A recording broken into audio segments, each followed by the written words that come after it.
watching their rivalry being played out there in so many epic moments.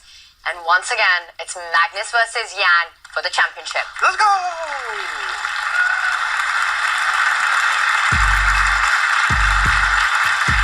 Oh, mid-game. Hold on, let me check. Let me get my song selection. And this is the one we've all been waiting for, but Magnus keeping us waiting for his second move. He starts with the Queen's Pawn. Jan brings out his knight. Magnus pausing to choose his music. And what are we going to see? Is it going to be the Trompowsky attack, the London system? Ooh, is it be a Nimzo Indian? Queen's Gambit? Still all of the options available? Is a Queen's Gambit declined? A very solid opening by Black against the Queen's Pawn opening. It just keeps everything strategic, the fight a little bit more positional. Is the most played move. So Jan with a surprising tiny thing, and it's the Tirash variation. He strikes with c5, and this usually leads to a lot of tension in the center. A lot of tension, but potential simplifications as we see one of the most solid variations. They call this the Berlin of 1d4, because often queens come off the board if white have pushed a central pawn there. This is actually a transposition to the c3 Sicilian with colours reversed. So something that Kanti here might be excited about, but in the meantime, very well trodden paths. Black has an isolated Queen's Pawn, but the rest of Black's position, very active potentially. He's going to gain some time against the White Queen now. Jan Nepomniachtchi, he might also kick back this bishop first of all. And okay, first looking off, just trying to recall his opening theory. Magnus tends to avoid these types of positions, at least in recent history. This is known to be extremely solid. Every player with the black pieces has been kind of adding this to their repertoire. But it shows that they're taking it so seriously. Pretty much their A-list openings now in use. And a big imbalance already on the board, right? Jan Nepomniachtchi is going to have this isolated Queen's Pawn at the center of the board, which becomes a target for white to play against. The more pieces that come off the board, the more you go towards an endgame, it would favor the white pieces. And meanwhile, for Magnus, it's also a lot about getting the attack on the king side when fighting against the isolated Queen's Pawn. So we'll see what kind of an opening this develops to. 8-6 hits the bishop. And it's been a while since I've studied this one, but I believe you can actually take this knight. Of course, you can just retreat your bishop. There's only one trick in the position not to fall into. You cannot take this knight and then take this pawn with your queen. There would be a trap.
into the corner somehow and hope for stalemate.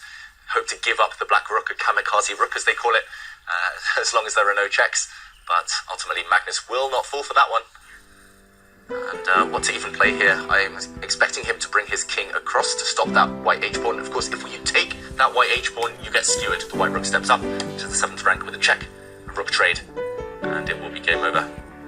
Jan does guard the pawn with his king.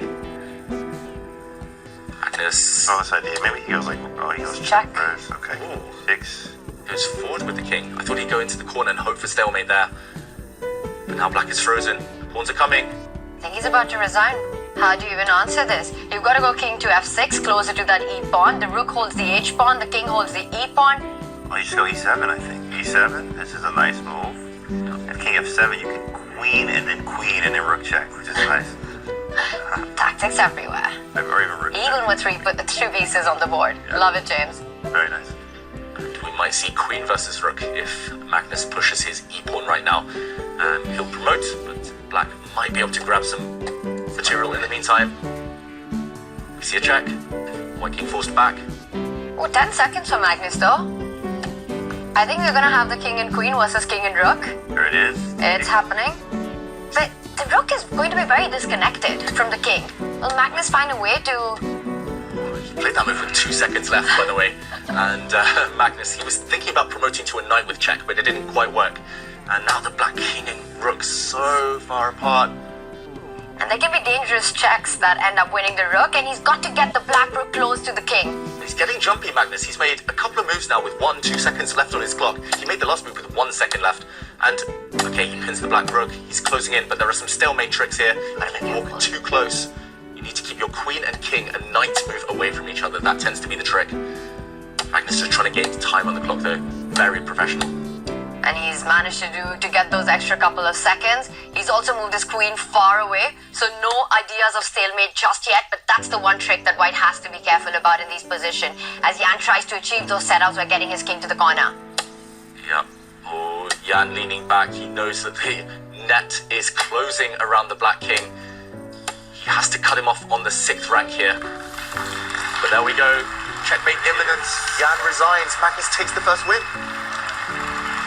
That was awesome. I mean, Magnus actually played an incredible game during, obviously opening, middle, and end game here, but Jan had some chances. I think the knight c4 was obviously a blunder there, giving Magnus exactly what he was looking for, just a little bit of something. I want something from this game, and Magnus